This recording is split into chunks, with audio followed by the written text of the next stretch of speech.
আজি কেইটামান বাক্য মই তোমালোকক শিকাম বিশেষকৈ মোৰ মৰমৰ ছাত্ৰ-ছাত্ৰীসকলক কৈছো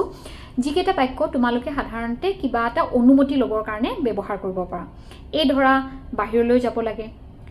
খিৰিকীখন খুলিব লাগে বা ভিতৰলৈ সোমাব লাগে তেতিয়া তোমালোকে বাক্যটো কেনেকৈ আৰম্ভ কৰিবা বাক্যটো আৰম্ভ কৰিব লাগিব মে ৰে কাৰণ মে যেতিয়া আমি লগাও তেতিয়া বাক্যটোত আমি কিবা এটা অনুমতি আৰু ফৰ্মেলি যেটা অনুমতি বিচাৰো গতিকে সেই কাৰণে বাক্যটো আমি ক'ব লাগিব মে আই কাম ইন মানে মই ভিতৰলৈ সোমাব পাৰোনে মে আই গো আউট মই বাহিৰলৈ যাব পাৰোনে may I open da window মানে খিৰিকীখন খুলিব পাৰোনে may I close da window খিৰিকীখন জপাব পাৰোনে তেনেকৈ আৰু বিভিন্ন ধৰণৰ বাক্য তোমালোকে নিজেও বনাব পাৰা গতিকে চেষ্টা কৰিবা আৰু কমেন্ট সেকশনত লিখিবা কি বাক্য তোমালোকে বনাইছা পুনৰ লগ পাম এটা নতুন ভিডিঅত অনুকৰণ কৰি অভ্যাস কৰি থাকা তোমালোকেও পাৰিবা বাই